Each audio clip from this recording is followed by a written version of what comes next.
a ridge that the maps refused to draw. The helicopters lifted away and the jungle closed the file on their arrival. 6 men lay flatter than their shadows, their faces striped with camouflage paint, radios whispering numbers instead of names. They had crossed a border their orders officially said didn't exist. If they were caught, there would be no patches identifying their unit, no official acknowledgement of who they were. There would only be silence. This was MACV-SOG. Military Assistance Command, Vietnam Studies and Observations Group, the most secret combat unit in the American military. They moved with deliberate slowness, covering one body length, then pausing for a full breath. The point man counted heartbeats instead of steps because the ground itself seemed to listen, to register every footfall. Above the jungle canopy, war shouted in headlines and news broadcasts. Beneath it, in the shade and tangle of vines, war muttered in lowercase letters. A vine cut fresh that afternoon, a stick that snapped with a sound like noon bells, a truck engine that coughed into a dirty rag and decided not to start. A thin red line drawn on a briefing map had brought them here, into Laos or into Cambodia, depending on which official denial you preferred. The assignment was simple and impossible all at once. Turn rumors into a highway you could bomb, count what cannot be seen from the air, draw maps of what cannot be admitted to exist, and leave proof that could be acted on without anyone confessing who had found it. The analyst back at headquarters called it the Ho Chi Minh Trail. On their maps, they drew it as a thin thread running north to south, but the men who walked it found something entirely different.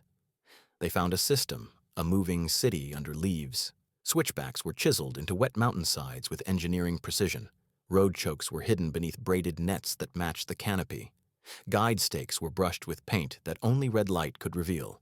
Convoys moved with discipline that any military quartermaster would admire. Waystations emerged when the jungle allowed them to emerge, fuel drums cribbed carefully under palm fronds, ammunition crates that smelled like oil and patience, cooks who cooled smoke through baffled stove pits so that the sky would mistake it for weather. Runners rolled bicycles lighter than their worries up steep grades. This was not a simple line on a map. This was an artery. By night, it pulsed with traffic. At dawn, it paused. After every bomb strike, it revised itself and kept moving. They came to these ridges in 3 different ways. Hueys, utility helicopters, would skim the terrain and drop into anonymous clearings that no map acknowledged. South Vietnamese king bees loved flying in ugly weather and would thread narrow valleys the way a tailor threads a needle through cloth. Air America arrived without an address and left without a footprint, a private airline that officially didn't exist. Insertion was choreography, with the jungle as critic. Skids kissed the air above a space as wide as a house. Ropes hissed down, knees took the weight of men rappelling. A forward air controller circled quietly overhead with a pencil ready for nouns, never adjectives. On the ground, they stripped off patches that identified their unit. Cameras were wrapped tight against the monsoon. Radios spoke in short sentences. The point man carried one word like extra ammunition: wait. Crossing a border changed everyone's grammar. Orders said observe and meant survive. The river of supply pretended to be forest. The team pretended to be wind. Night owned the first mile of every infiltration. The jungle's breath slowed to a rhythm the men could use and predict. They sensed where soil had learned the shape of truck tires and where bare feet had cut a new path into clay. A broken twig at knee height, polished where a basket had rubbed it repeatedly. A scuffed rock shining like a lighthouse in a sea of dull leaves. They lay behind bamboo and completed mathematics that didn't need paper, calculations of enemy strength and supply flow. 2 drums of fuel per carrier. 15 carriers by their count of shadows and silhouettes. One cook fire shaded low so the smoke cooled before it could identify anyone. A child's bicycle wheel leaned against a tree, its spokes blackened to stop moonlight from reflecting. The radio whispered in numbers, trucks by the dozen, engines straining on grades, lamps hooded and angled at the dirt. No adjectives. Adjectives are how rumors grow legs. Numbers are how artillery grows eyes and becomes accurate. They learned the difference between road and rumor by touch and observation. Road had habits. Ditches cut with a practiced hand, crown raised just enough to escort water off the surface, wheel ruts that settled into a repeating pattern. Rumor produced shortcuts, hesitations, and scars that didn't line up with any engineering standard. The men followed habit because habit means schedule, And schedule means someone will be here again. Schedules can be ambushed. Dawn made every leaf honest. They ate in silence. Salt, water, something small and dense, and set to work converting last night's observations into something the next unit could use and act on. A sketch became an overlay, transparent plastic with the truth drawn in grease pencil. They marked corridors of movement, vents that exhaled the trail's breath, rest hollows cut into hillsides where the dirt remembered the shape of knees. They marked the conversion points where road became river, river became people, people became bicycles. Those conversion points mattered more than distance itself. Procedures keep appointments. Procedures can be predicted and disrupted. The first way station they mapped pretended to be a clearing where nothing important happens. But under the palm fronds, there was a stink of fuel that had learned to be shy. On the slope, soil was polished by baskets carrying loads. In the shade, a lamp trimmed low so the soot it made became a suggestion, not a signature. They watched for an hour and learned the sound of patience. Men speaking in the register of work, not fear. A bicycle pushed on flat ground and ridden downhill, a radio whispering a song brave enough for background noise. They left the place untouched and carried its shape in their heads and on their plastic overlays. Intelligence, they understood, is often the discipline to notice one more small thing than the enemy wants you to notice, and then to leave without teaching the ground that you were ever there. The second site did not pretend to be innocent. It was a repair yard that had decided it was immune from air attack. Nets draped across the area like stubborn weather, parts arranged with tidy blasphemy, different engines married together for convenience and necessity. The team watched until the picture became a simple sentence in their minds. Then they wrote that sentence with charges set in ribs and joints, small enough to be denied by headquarters, large enough to be believed by mechanics who would have to rebuild it. The morning that followed woke to an argument between man and machine. By noon, the yard was a photograph the men didn't get to keep. But the system absorbed pain like a professional absorbs criticism. The node shifted 2 kilometers away and kept its nickname. A broken bone calcified overnight and dared the sky to understand what had happened. They learned the trail's grammar of deception, false convoys pushed by men instead of engines, lamps winking in places where no truck needed to be, microphones fooled by echoes that multiplied like bad witnesses. The answer was not more volume or more sensors. The answer was more specificity. Move sensors from where noise happens to where work happens. Upgrade them at bends where engines inhale hard. At fords where tires tell the truth. At grades where effort becomes sound. The team stopped asking what the trail looked like and started asking where the trail struggled. Struggle is honest. Struggle reveals necessity. Monsoon arrived like policy handed down from above. Rain made the forest talk louder than any radio.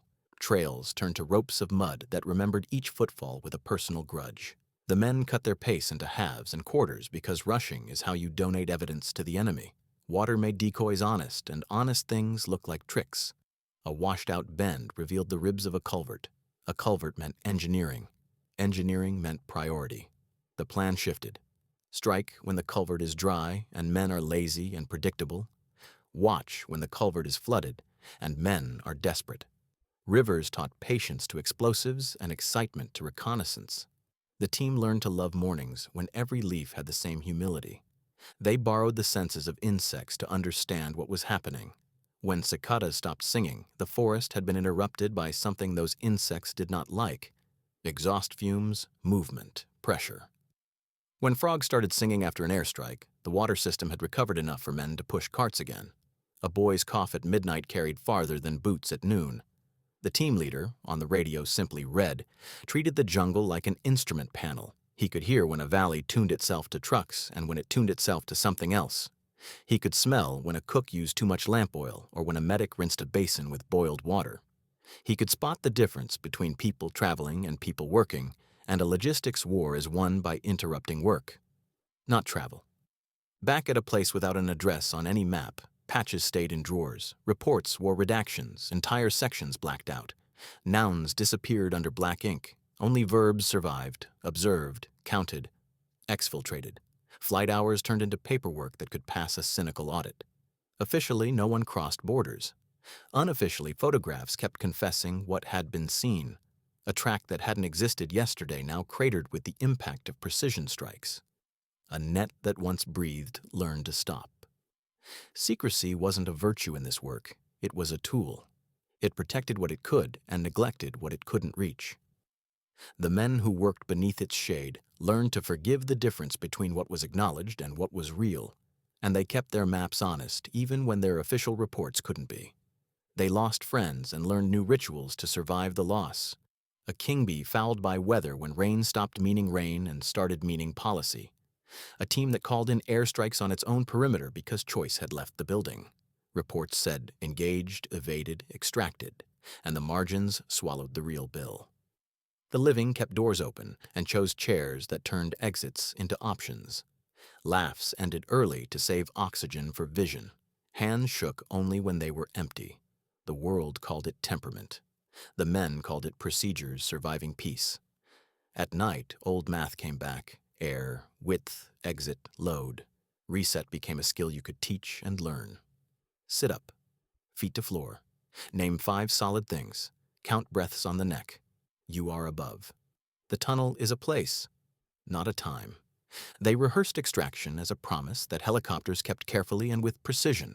A hole barely wider than a house. Ropes down, men running on knees, more memory than joint. A door gun speaking in a dialect that leaves understand. Not today, not this formation. Skids kissing air and the horizon agreeing to move again. Back at the place with no address, the patches stayed hidden, the reports stayed thin, and the photographs argued louder than anyone in uniform was allowed to. Quiet became currency. Everyone spent it with care. They learned to translate small nouns into what they called ethical violence. Batteries walked fire along vent lines they had felt on their cheeks during reconnaissance. Illumination rounds bloomed when runners cut corners trying to stay on schedule. Proximity fuses learned the height of trees above meetings. The air war learned manners. Packages that once painted grids on maps now kissed coordinates with precision. Harass and interdict stopped being a schedule and became a diagnosis. The strike that doesn't kill a kitchen at dinner is not softness. It is professionalism. A colonel's map grew quieter and more accurate. Quiet accuracy is how you keep shame from inheriting your victories. The trail answered with motion and adaptation. Vents migrated to new locations, bells lost tongues, and learned strings attached to fingertips as alarm systems. Lamps changed angles. Nets doubled their ambition. Repair yards split into 2 smaller lies. The artery accepted pain and protected flow. SOG did not expect collapse of the system. They made choices expensive in time and resources, made rumor useless, made schedules harder to keep. Trucks moved less often, later, worse. Messages arrived stale. Meetings shrank. The system survived, but its mathematics soured. That is not failure. That is what success looks like when the enemy believes patience is doctrine. A second ridge. Another night. The team lay in a bowl of shadow and watched a convoy teach the forest about logistics. Headlights cupped in blackened hoods. Drivers tapping horns with code that had learned to be subtle. Men walking across nets like careful spiders. Red said nothing for 10 minutes and then said one number that mattered. The controller above, speaking through a headset miles away in a command center, said copy, and the sky wrote a paragraph without bragging. The bombs arrived late enough to be believed by observers and early enough to be useful. Trucks that had whined uphill learned to whisper downhill without engines. The river of supply did not stop. It redistributed pain. On a day when the jungle sided with the enemy, fog so low you couldn't see 10 meters, leeches ambitious and hungry, the sky misplacing its eyesight, the team shrank to fit the weather. Notes became sycophants to reality. If a truck coughed twice, they wrote twice. If a bicycle wobbled, they wrote wobble. Specificity builds ladders out of storm and mud. They found a listening post under nets with a field phone wire running like an idea that had decided to become infrastructure. They learned nothing more valuable than the fact that the wire existed and the men operating it were bored. Bored men make mistakes in predictable patterns. They left without teaching boredom to be frightened. Not every truth needs to be louder tomorrow. Some truths must live long enough to confess something better next week. They treated sleep like equipment that needed rotation. 90-minute turns, no hero naps that break rhythm. Coffee only if it made a man quieter and sharper. Sugar as a bribe to a nervous system that was negotiating hard for rest. Salt because bodies are made of rivers and rivers have rules. New men were warned that gear will try to boss you and the jungle will try to parent you. Do what the mission asks, and neither will win. They found a hospital room that smelled like boiled cloth and medicine that wanted to be penicillin but wasn't. They marked it and came back with a cordon and a clock, not a crater from a jet. Nurses walked out with their hands up because they wanted tomorrow to exist. Mercy is not softness. Mercy is the professional understanding of the difference between capability and need. And always, the ridge again, the one the maps refuse to draw. The men learn to love the routine, entering careful, listening longer than comfort allows, counting precisely, leaving without teaching the ground anything new, and giving the sky nouns it can trust. They found where the trail changed surface and wrote those changes down like commandments. Road to river, river to people, people to bicycles. Those lines, those little conversions, were the secret page of the war's ledger. Interrupt those, and the arithmetic of an army starts to wobble. They kept their world small and exact. No speeches, no adjectives. A discipline of noticing, a fresh cut, a polished steak, a vent that exhaled cooler than air should at this hour, a lamp trimmed to the kind of modest flame a careful man respects. They had one job that mattered more than any other, to make the dark expensive. Expensive in fuel, in time, in certainty, in courage. Make the trail pay for every kilometer. Teach the river to argue with itself. Then go to ground and let the numbers do what numbers do when they are honest and patient. Change the shape of tomorrow. They moved before the wind did, because wind announces itself, and men like to arrive as rumors. The point man slid his palm across a patch of earth that should have been shy and found it confident instead. Soil pressed flat by baskets, not boots, a comfort only work produces. He marked the cadence in his head. Lift, set, breathe. Lift, set, breathe. People who carry things move differently than people who are afraid. Fear has short steps, labor has long ones. The trail here was labor. A bend lifted into the ribs of a hill and laid itself down like a sleeping animal. Engines would pull hard at this grade. That meant sound would rise, heat would collect, patience would leak away. They buried a small sensor there, not much bigger than a coin, and taught it which noises deserved to be believed and which were false echoes. The ground kept secrets from the sky.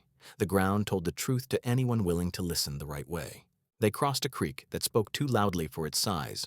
Water learned to complain where men forced carts through it. Stones under the surface polished to a glassy honesty. On the far bank, a branch was decorated with a superstition of rags, the kind mothers tie so lost, things remember how to come home. The men paused, not out of sentiment but out of respect for information. A place where people beg the world to cooperate is a place where logistics will slow down at the wrong moment. They wrote the spot down in their heads with the care of thieves who do not want to get caught admiring anything. The air smelled of wood smoke, thinned until it believed it was weather. A stove pit nearby, one of those baffled tunnels that cooled flame until it forgot it used to be proof of a fire. The cook was careful. Careful cooks produce units that move on time. They crawled the rim of brush until a kettle's lid trembled and hushed itself, a cloth tied between iron and steam to keep the sound small. That detail alone told them more about this node than any map symbol could. These people obeyed quiet, as if quiet were rank. They waited so long that impatience tried to bargain. Patience paid cash and stayed. Men arrived by twos, then threes. No one was in a hurry, which means someone had done arithmetic that worked. They counted without staring, using peripheral vision to keep curiosity from writing. Check's courage couldn't cash. 12 carriers, 24 drums by the math of shoulders and ropes. A foreman who twitched his eyebrow when a boy stumbled. A bicycle repaired with a handlebar stolen from a different bicycle, the paint arguing with itself at the joint. They knew they were looking at competence and improvisation married into something legally called a miracle and structurally called a supply chain. The radio whispered a sentence that sounded like nothing important. Bend 157, labor present, smoke disciplined. The controller above, a stranger who trusted voices more than faces, drew a line on a map and placed a small X where a paragraph would end later. This is how the air war learned manners. By being fed nouns, it could love, and act upon. They moved downslope where the ground believed it had become road. Road thinks in straight lines. The trail resisted with a dog's wisdom, curving around roots and arguments. A sapling grew where it shouldn't have, green and smug. Men do rash things with new saplings. They grab them for balance and leave fingerprints. The point man let the tree enjoy its joke and touched the older trunk beside it. The older trunk forgave him. A sapling will tell on you in places like this. He had learned to keep his sins traditional. Night did the courtesy of arriving fully. Fireflies wrote tiny lies no one would believe. They found the repair yard again. Not the same yard, just similar. Nets draped, parts queued in order. A patience that declared itself as policy. Mechanics smoked with the humility of men who understand explosions intimately. The team lay in the bamboo and admired craft they would break. There is a kind of grief reserved for professionals watching professionals who are not on the same side. It does not cancel the job. It does, however, improve the aim. They did not throw big temper tantrums with their ordnance. They set charges like arguments that cannot be ignored or denied. A rib here, a joint there, a spine disguised as a stump. The clock was a small tyrant with perfect reasons. They backed out along the line of their own breath, unwriting their passage with palms, seeding leaf litter the way wind does when wind is sober. Dawn lifted, and the yard understood a lesson it had already been taught and hated relearning. Efficiency without resilience is vanity. The system did its trick, the shift, the renaming, the fake calm, and paid its bill in hours it could not invoice anyone for. Rain came heavy enough to rename things. The forest's voice fattened. Carts learned to hesitate. Feet learned to lie about their progress. The men shrank their world to elbows and scent. Ants admired their boots and then their ankles, and then tried to buy property in their socks. Leech mouths negotiated contracts with skin. They cut their pace into fractions because haste is just panic in a nice suit. The fog was democratic. It lied equally to everyone. That suited them.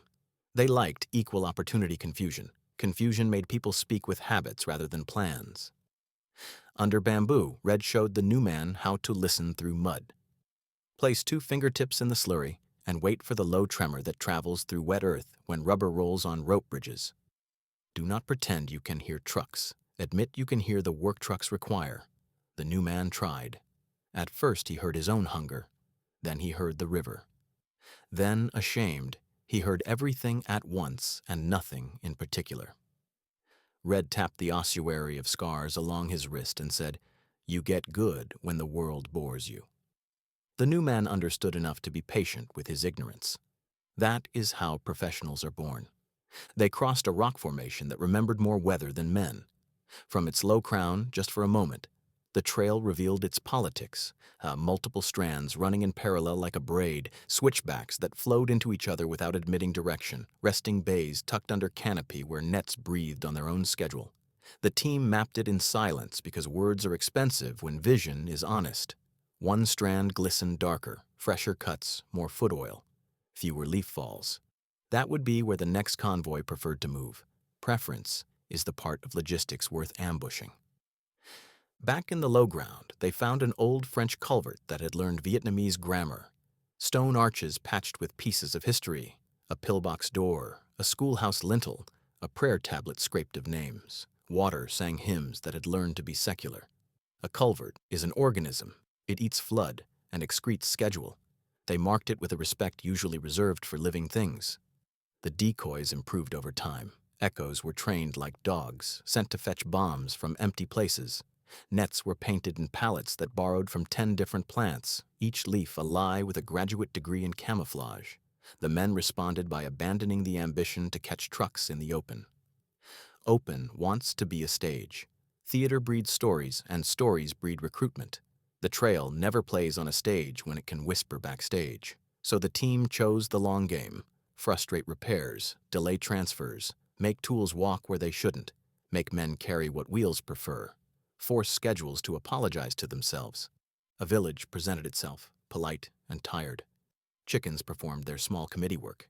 A grandmother sat with her worry folded into a kerchief. The team ate nothing and drank nothing and borrowed nobody's eyes, and still learned things.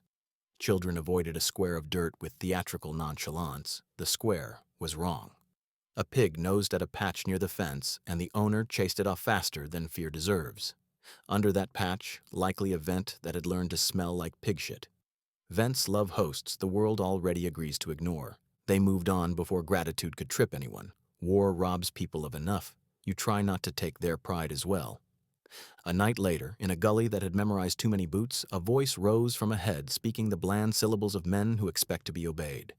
Two silhouettes under a net field phone wire running away into underbrush like a black vein. A listening post. They stayed until they knew two things clearly. The wire was real, and the men were bored.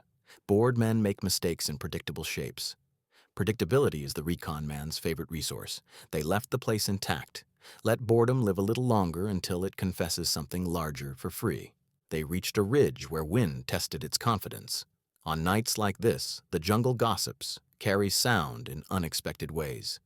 A convoy prepped below, hooded lamps making circles of apology in the dust. The horn taps spoke a code that belonged to practicality, not romance. Men trotted nets back and forth like waiters late for a shift. The team lay in the ruined crease of a bomb crater and borrowed its quiet. Red said a number that would not excite anyone but the sky. The controller answered with a sentence long enough to be useful and short enough to survive. Steel came with restraint. First the commas, then the period. After, the forest took a very slow breath and then remembered it had other problems. Extraction this time was a test of prayer and mathematics, a hole as wide as a stubborn dream. Ropes hissed, knees remembered their pre-war names. A door gun spoke. A gust slapped the rotor disc sideways. The pilot corrected with a curse that never left his throat.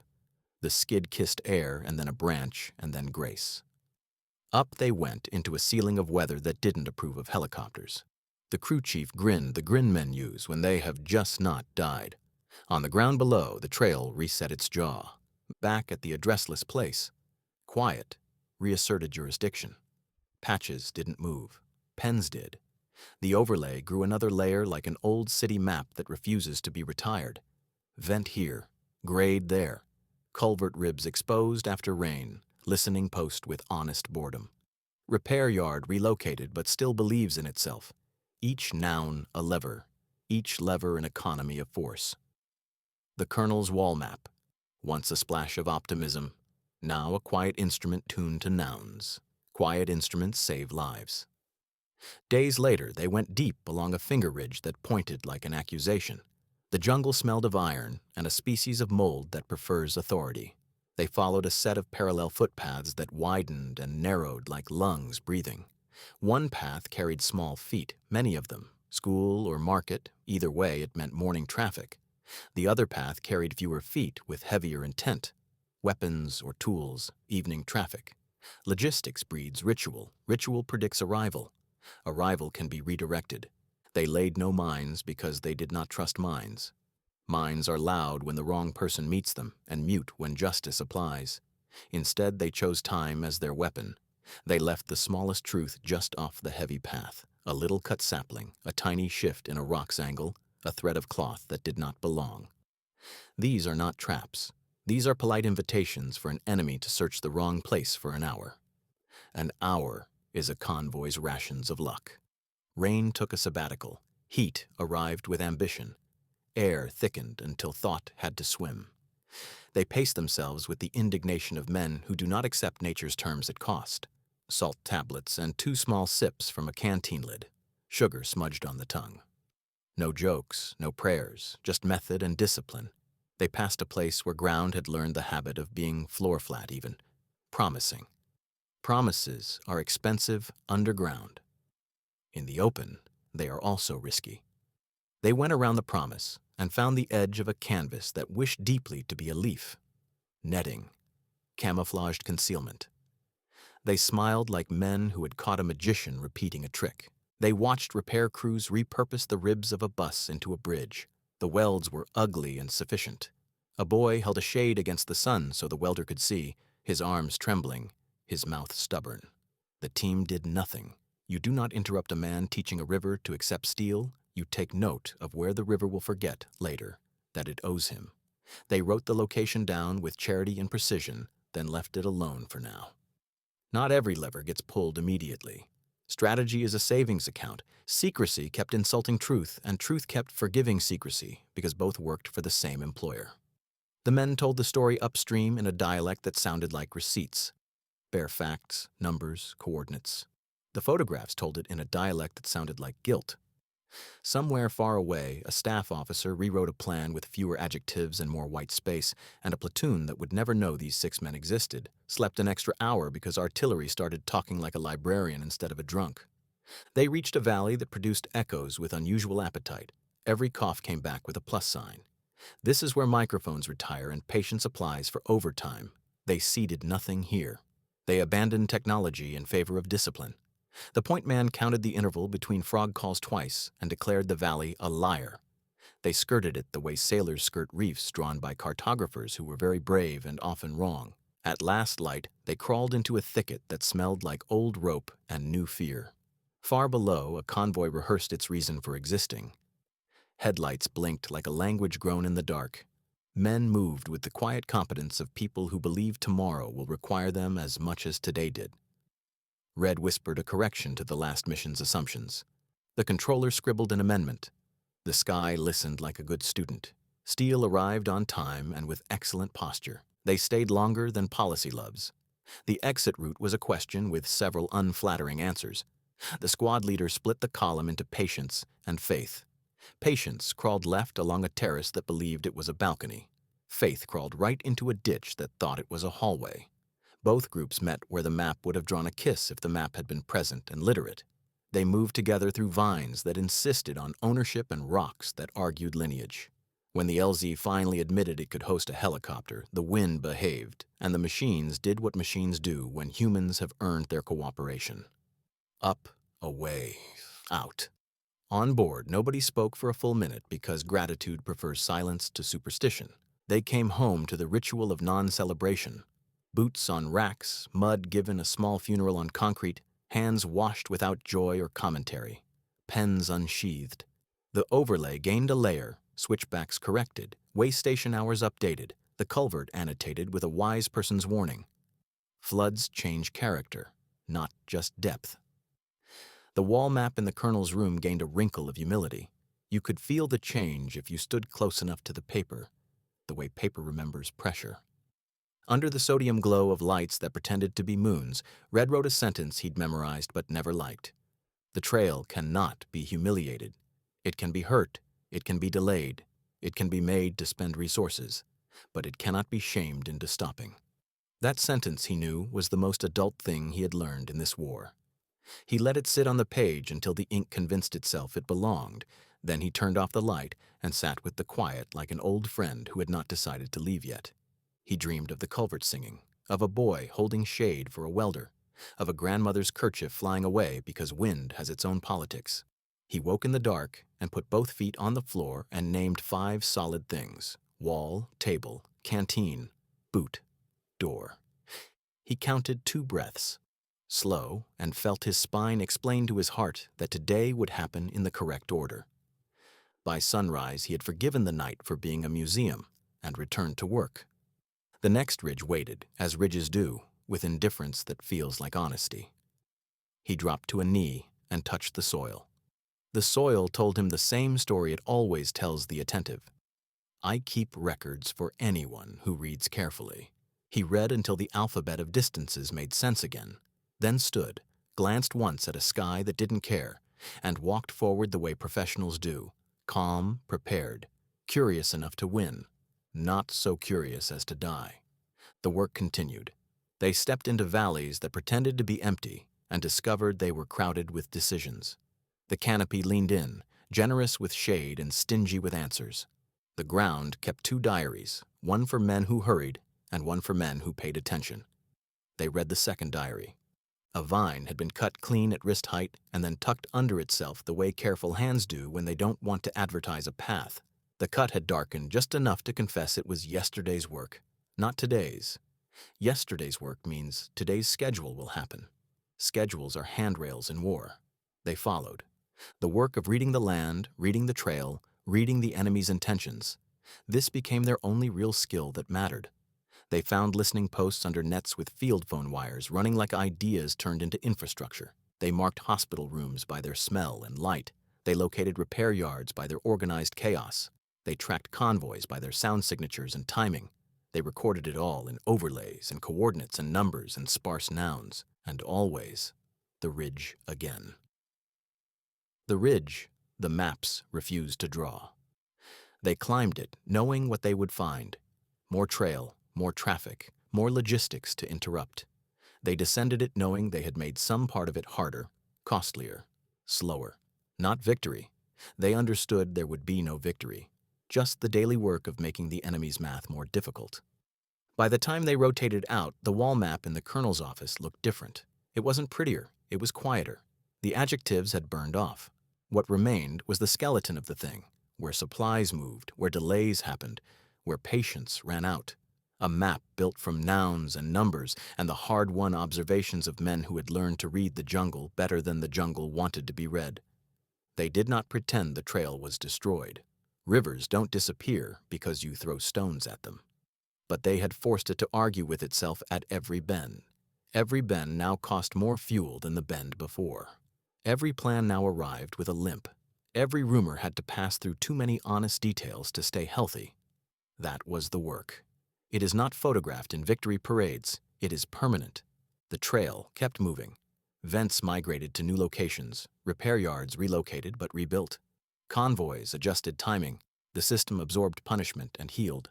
But each time it healed, it did so a little slower. Each disruption meant a little more fuel burned, a little more time lost, a little more certainty eroded. The enemy began to understand that they were in a mathematics that could not be won, only managed. Managed by making every supply run more expensive than the supply run before. Back at headquarters, colonels and majors looked at the overlays and coordinates and began to see the pattern. The trail wasn't being destroyed. It was being made into a problem that couldn't be solved by courage alone. Courage couldn't push trucks faster. Courage couldn't manufacture fuel that didn't exist. Courage couldn't give back the hours that were lost to detours and delays. What had started as observation, as simple reconnaissance, had become a different kind of warfare. A war of attrition measured not in bodies, but in logistics. A war where making the enemy slow was victory. In years to come, historians would debate the impact of MACV-SOG. Some would say the unit inflicted minimal damage to the overall supply line. Others would point to the years of operation, the thousands of missions, and note that the trail never stopped, never was closed, never was truly interdicted. But those historians would be missing the point. The trail didn't need to be closed. It needed to be made expensive. And expensive it became. The men who did this work, the recon teams, the observers, the men who read the jungle and reported what they found, they did not do it for glory. There would be no ticker tape parades for MACV-SOG. There would be no medals presented in public. There would be no names engraved on monuments. There would be redaction and silence and the slow acknowledgement decades later that yes, these operations happened and yes, they mattered, but the details would remain classified. They kept their world small and exact. No speeches, no adjectives. A discipline of noticing that became, in itself, a form of violence. Not the violence of explosions, but the violence of precision. The violence of making the enemy's life incrementally harder. The violence of denying them the luxury of predictability. The violence of forcing them to spend what could not be replaced. Time, fuel, certainty. Each man who served in MACV-SOG understood something that few soldiers fully grasped, that the war was not about winning battles. It was about understanding the enemy system and finding the pressure points within it. It was about reading a map not as lines and symbols, but as a story of necessity and desperation. It was about watching how people moved and knowing that where they moved would reveal what they valued and what they feared. The ridge waited. It always waited. There was always another infiltration, another mission, another valley to read, another trail to map. The helicopter would come, the ropes would drop, the men would slip into the green and disappear. They would spend days, sometimes weeks, reading the ground, counting the trucks, marking the coordinates, recording everything in their overlays and their heads. Then they would call for extraction, climb back into the sky, and return to debrief. By the end, there was an archive, thousands of overlays, tens of thousands of coordinates, reports in a dialect that sounded like receipts, noun, number, verb, no adjectives, No stories. Just the skeleton of what the war looked like when you looked at it from ground level, when you read it with your hands and your ears and your eyes, when you understood that the trail was not an abstract idea, but a living system that breathed and bled. The war ended not because the trail was closed, but because the whole structure collapsed. Not from MACV-SOG's reconnaissance alone, that would be overstating the case, but from the thousands of bombing runs guided by the coordinates that MACV-SOG provided, from the interdiction campaigns that used the information, from the way American artillery learned to be specific because it had been given specific targets, from the understanding that logistics, not tactics, was the real battlefield. In 1975, as the war ended in defeat for the American side, some of the MACV-SOG veterans felt the bitterness of that loss. They had spent years of their lives, reading the jungle, providing intelligence, calling in strikes, watching the trail adapt and persist. In the end, the trail won. The supplies kept flowing. The enemy kept fighting. The war did not end in victory, but in withdrawal. And yet something had changed. The enemy had never achieved the efficiency they wanted. Every convoy had cost more than it should have. Every supply run had been harder than it should have been. Every unit in the field had fought with less than they wanted because the trail had been made expensive. MACV-SOG had not closed the trail, but they had made it hurt. Decades later, in reunions and interviews, the men of MACV-SOG would talk about the work. They would talk about the jungle, the missions, the moments of terror and boredom mixed together. They would talk about the men they lost. They would talk about the simplicity of the work, watching, counting, reporting, and the terrible complexity of trying to interrupt a system that was determined to survive. They would talk about the ridge that the maps refused to draw, and how they drew it anyway, one overlay at a time, until the colonel's wall map became a topography of small, specific nouns: vent, grade, culvert, waystation, listening post, repair yard, shrine, workshop, switchback, paddles, each one a lever, each one a pressure point where the system could be made to slow down. The trail itself, if it could speak, would have stories to tell about the men who walked it, about the American soldiers who appeared in the night and disappeared before dawn, about the intelligence that moved north in the form of radio messages and photographs, about the bombs that came based on coordinates that someone had carefully recorded from ground level, about the systematic effort to understand the trail's rhythm and disrupt it. But the trail, of course, could not speak. It could only adapt, and the men could only do their job, the job of reading the ground, understanding the enemy system, and reporting what they found, not to close the trail, not to defeat the enemy, but to make the enemy's job a little harder, a little slower, a little more expensive. That was the work. And for years, they did it. The ridge is still there. The maps still refuse to draw it officially. The jungle has reclaimed much of the trail. Decades have passed. The war is history now, taught in schools, debated by historians. But in the archive somewhere, there are overlays and coordinates and reports written in the sparse dialect of men who learned to read the ground better than almost anyone else. And that is the story of MACV-SOG. Not a story of victory, not a story of headlines, not a story that most people will ever know, but a story of precision and patience and the understanding that sometimes the most important work is not visible, not celebrated, and not fully understood until years have passed. A story of men who walked a ridge the maps refused to draw, and who changed the shape of a war by learning to see what others missed.